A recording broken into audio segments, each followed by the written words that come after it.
very special treat. But before we get started, I'd like to ask everyone watching to please start a watch party today. This message today will be so inspiring, and we want to get it out to as many people as we can. My team member Casey will be in the comments. She will be sending me your questions. So please don't hesitate to leave comments and questions below. We'd love to hear them. And so finally, I want to introduce my guest. Today, I am joined by Zack Starr. Zack is a veteran advocate, professional actor, and mental health advocate with expert knowledge in recovery from physical, mental, and moral injury. He knows what it takes to help others navigate the transition from tragedy to triumph.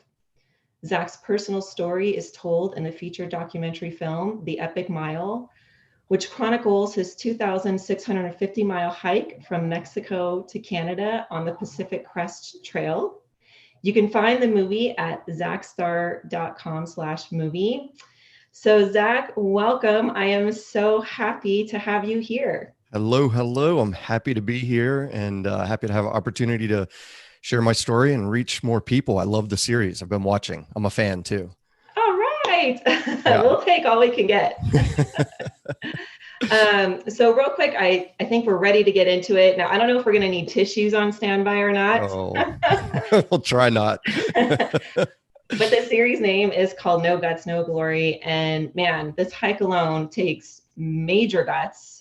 And so tell us, what was the driving force that inspired you to make this trek? Please tell us, share your story with us. Yes. Well, people might be familiar with the Pacific Crest Trail. Cheryl Strayed in the movie and the book Wild did a third of it. And it kind of blew up from that exposure. But I have to go backwards a little bit in the story.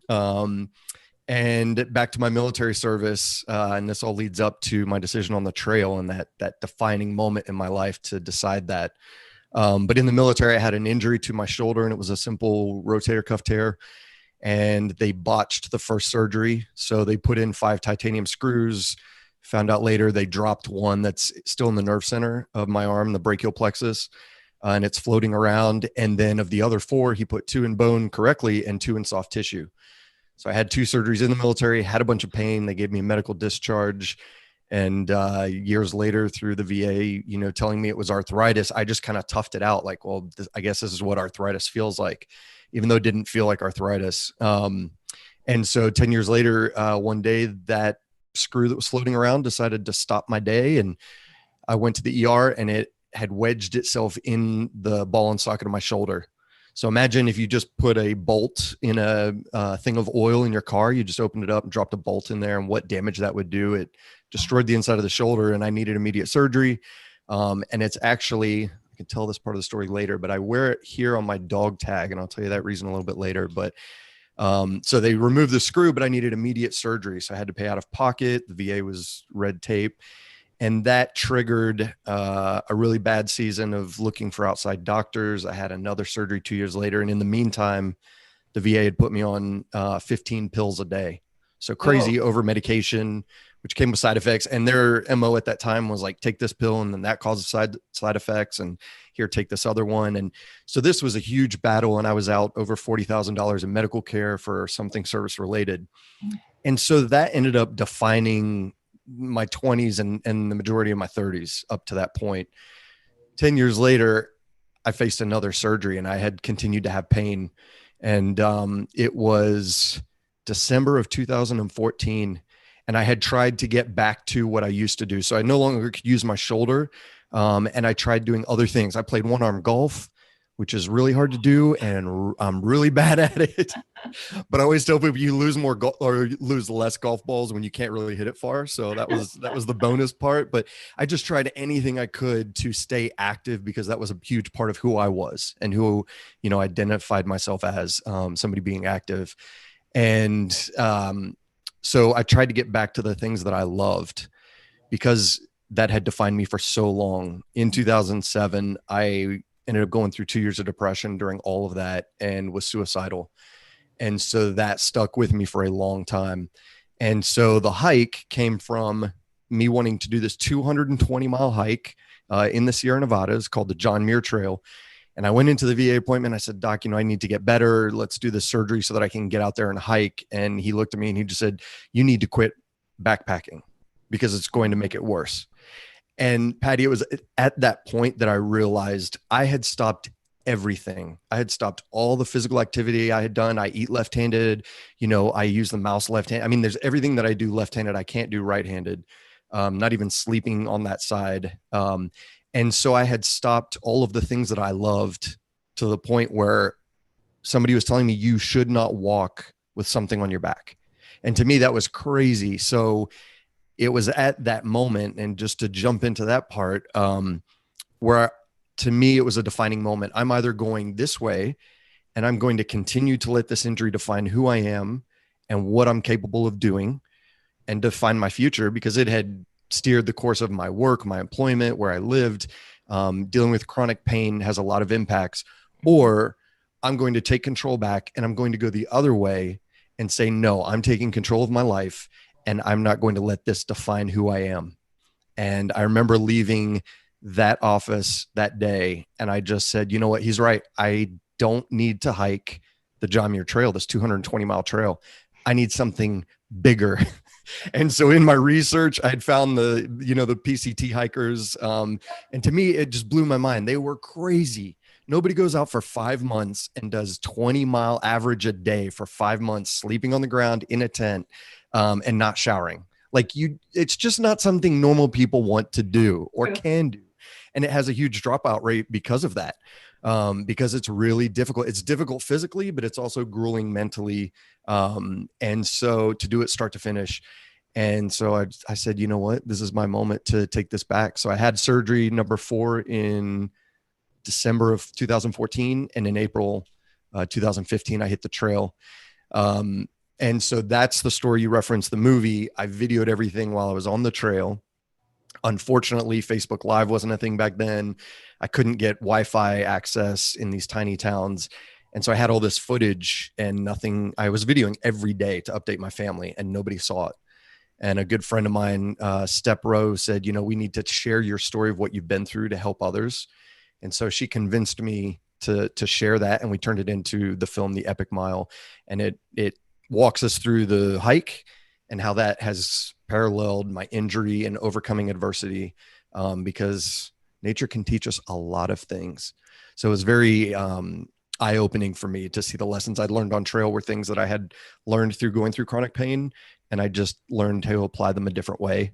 And then since then, I've had 3 more. I finally got the joint replacement I needed, and it's been more years of chronic pain. So I have an appointment tomorrow morning for the start of possibly surgery number 9. So that's it in a nutshell. That's the overview. If you want to dive into any of those pieces, because there's so much to extract out of that entire thing and what I learned that I am now able to help other people learn through my public speaking platform. So there's one part that kind of really resonated me and keeps coming up in these series as we just talk about, just take one step forward, just one tiny step forward, whatever it is, just inch forward. You're going in the right direction. You're making progress, even if it's, a little bit at a time. And there was this scene where you're on a dirt road and you said something along the lines of, it's not about, hiking the next 2,600 miles. And you looked exhausted, by the way, when you were saying this. I don't even recall how far you were. It was 109 degrees in the Mojave Desert. I remember this very, very vividly. But you said it's about hiking from here to there, and you just pan the camera down a dirt road. Everything looked the same, but it was just taking that next step. And so do you recall, what did you tell yourself just to keep moving forward? It's 109, you're exhausted. I'm sure your feet hurt, your shoulder hurt. I mean, everything hurts, you're drained. Yes. How did you just keep moving forward? That was the hardest part, because going into this, I was not physically ready to hike that amount. I was in the worst shape of my life. And I guess this is the part I left out. I had worked at my family business for the year prior. I'd moved from Austin back to Ohio to help my father with his store. And so it was such a departure to go on this epic journey from where I was at life in that moment. And so I wasn't really prepared to go on this epic journey. What made that worse is the pain in my shoulder. We tell that story throughout the movie, but it got worse, and I'd had a shot right before I left for the trail to make it a little better. And that was the final one they could give me. It starts deteriorating your joints and things after a while, after you have too many of those. And I thought I was going to get another one. And halfway on the trail, I got the information from the doctor that I couldn't get another shot. When you have chronic pain, so this is to answer your question, it's hard to go through that grueling task day after day. And that's what I say. It's a mental challenge on the trail. When you add chronic pain on top of that, and it was sharp in my shoulder, I wasn't sleeping at night. I wasn't rejuvenating my body. And then just the constant pain, it came down to the point of breaking it down to the smallest increment I could manage at that time. And we actually have footage in the movie where I was videoing where I almost thought I was going to quit. And the only thing I could do that day was look off in the distance and pick a tree and get from where I was to that tree and then do it again. Pick a stream or a bend in the road. And so that's what I was saying in that clip is it has nothing to do with going from Mexico to Canada, because you just can't fathom that. You wake up the next morning, you feel like you got hit by a truck. You don't want to hike. And you're like, Canada, that's 4 months away. I can't make that, So you have to break it down into bite-sized pieces. And during that time of pain flaring up on the trail, it wasn't small pieces. It was baby steps. It was from here to that tree, get there. All right, now I need to go from here to the stream, get there. And that was the only way I could get through. But that resonates with challenges we face in life, right? I mean, everybody going through COVID-19 and all of the things that we're dealing with in 2020, sometimes we have to step back from a situation we're in and say, what is the one thing I can do right now that I know I can accomplish, and do that small step and then do the next small step. In my speaking career, I talk to veterans a lot. We do a lot of work with veterans in the transition home, depression, suicide prevention. If you're going through depression, it is not about even having lunch with a friend. You can't think that far ahead. You say, I have to get out of bed. All right, I got out of bed. What's the next goal? I need to get in the shower. Because if you put all 10 steps of I need to get out of bed, get in a shower, I need to choose what clothes to wear, I need to open the door, I need to talk myself into the car and then go into public. When you're going through depression, you don't want to do any of that. And so it shuts down. You shut it down and you just do nothing. And so sometimes breaking that down to the smallest increment you can manage at that moment allows you to keep moving forward, which is the biggest key. Wow, I've never really heard it explained that way. Yeah, just accomplish getting out of bed or getting in the shower, putting on clothes. Wow, that's really eye-opening, and I think some really good advice for our viewers. So yeah, and I love the analogy that you gave to COVID, because it feels like, you said like Canada is 4 months away. I mean, I remember doing a hike and I was like, how many more miles do we have to go? And I think it was like a 5-mile hike, right? Like totally wimpy. It was all uphill, if that makes a difference. Right. Not the same, but anyways. But I mean, if you're like, Canada's 4 months away, and with COVID, it feels like, I don't know if there's ever going to be an end. I mean, it's right. Through there's days it feels like that we're getting back into fall and then winter, and it's cold and flu season, and there's a lot of political unrest that's happening at the same time, and it's an election year, and oh my gosh, there's so many things going on, and it's really distracting, and it really can, I know even for me, I had to get to the point where I just couldn't even watch the news anymore, because it was so disturbing. It's hard to process after a while. It weighs on you so much sometimes when you look at all the options and all you try to get over those hurdles. Before we got on this call, we talked about pivoting and how we can pivot our businesses quickly. That isn't looking at the end goal. It's, you make that pivot and you say, what can we do next? What's that next step that we have control over, that we can accomplish? And that allows us to change direction or to, like I said, keep going forward. So same thing with COVID. If we try to look too far down the trail, we get into analysis paralysis to where we don't do anything because, we can't see beyond all of the obstacles. And I have to admit, we're on this no guts, no glory. And I'm sharing this story of when I had the guts to get out of the corporate world and to do this hike, which has now led to my public speaking and all the help I'm doing with veterans. And all of that stemmed from that decision. However, even knowing that, I'm just as guilty. And ironically, the first paid speaking event I had when I got back, I froze on stage twice. I ended up paying the venue back, the organizer. I didn't want the money. I felt guilty and I quit speaking. Now, I had done a year of free speaking engagements, had impact, had great feedback, and I just stopped for 6 months and did not do another engagement. I had another booking that I had to honor the commitment, and that's what forced me out of that slump. But again, so knowing this is one thing, and how we apply it, I have to continue to remind myself even to apply it. Even though I've had this epic thing that I did, it's still good to remember that it just takes those little movements that we can do to keep us going forward. Well, I will admit, starting the No Guts, No Glory series was a bit nerve-wracking for me. It's definitely out of my comfort zone for sure. And my boss, Amber Vilhauer, I mean, she's just so good at, like, you can do this.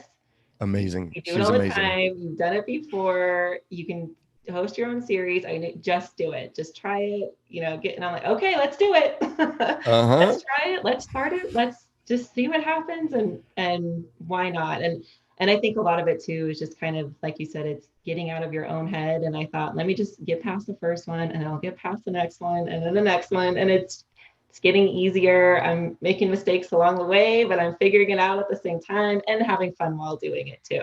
So, And I think that's the beauty of it. If you keep it real, a few years ago, everybody wanted this polish on everything. And now what we're seeing with business is people want real. They want the authentic version of what you're doing. And so allowing people to see that, which is great about these live events, is people just get to see it for real. And if we mess up, we mess up. Right before we got on here, the big trash truck was down on my street making a ton of noise. We talked about that, but that's the beauty of these live things. And I have to say, just about every podcast I've ever listened to, when they get to episode 100, they all say, wow, when I started this, I never saw it getting to 100 episodes. Right. And it's the same thing. You just do that next one, and eventually you'll be sharing with me your 50th episode of No Guts, No Glory. Well, I can't wait. You'll have to be on that episode. Absolutely. Would love to. So I love what we learned today was, let's just accomplish one small task at a time. If it's getting out of bed, even if that's what it is, if it's getting in the shower, just do one little thing at a time. I love that. And I'm going to remember that the next time I'm struggling, having a hard time, if it's even just jumping out of bed or tackling that next task. So I did want to ask, so any words of advice to our viewers who are thinking about hiking the PCT? Because I'm sure a lot of people have thought about it, contemplated, should I do it? Yes. I don't know. What do you say when someone asks, should I do it? I say, imagine the worst scenario you can, and then multiply that by 100. Because in all the videos, what you don't get to see, there's no way to let the audience know what starvation feels like. For 5 months, I lost 40 pounds eating over 4,000 calories a day. Wow. My body was eating itself. I was starving the entire time. So what it feels like to starve now, I don't want to go without a meal ever. To feel like, being run over by a truck, literally, or to have your joints hurt. There were times where my feet were so bad, I have flat feet, which is horrible. I was going less than a mile an hour, which made it daunting, so the smell of not showering in Oregon, I didn't shower for 22 days.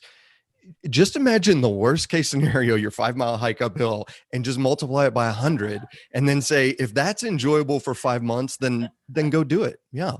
It was beautiful though. I mean, you don't remember the pain, you remember the joy.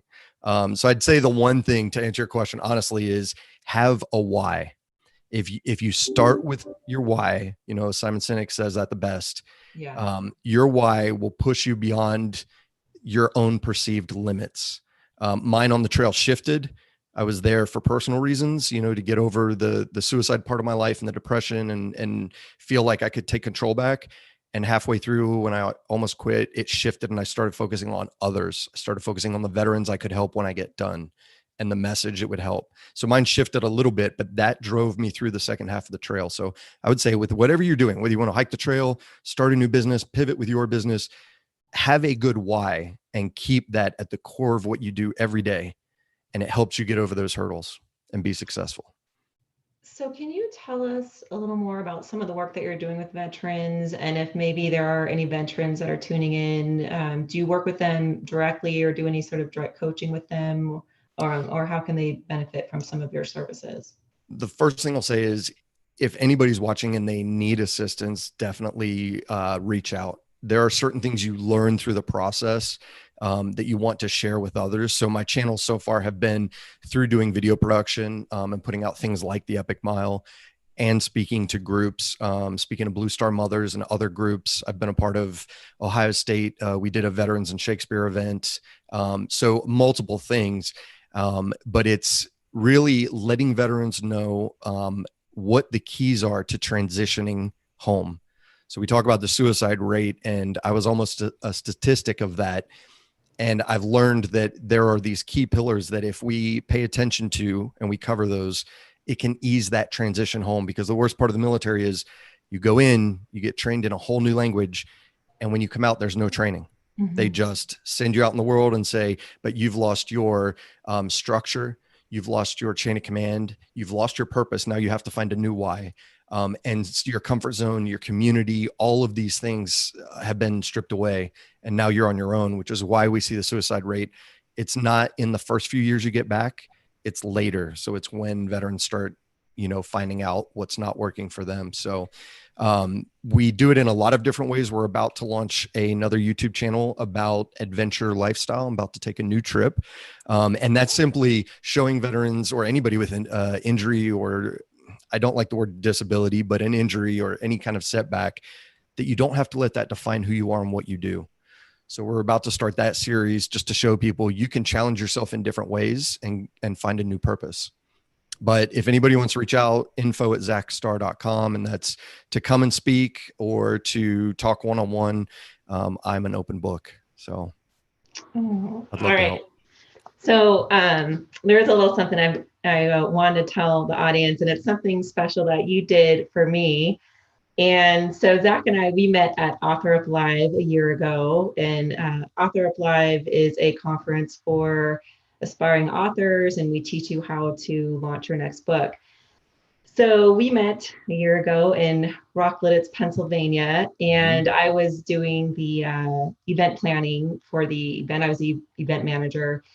And I've done event management a ton of times before, and I've always felt, gratitude and appreciation from those that I have worked for. But you did something really special that no one had ever done for me, and I still remember it, and it still stuck with me. And it was a simple handwritten thank you note. It was the last day, we were all saying goodbye, and you handed Amber and I a handwritten thank you note. We each had our own note with our own message, and it was so special. It knocked me off my feet because no one had ever done that for me before.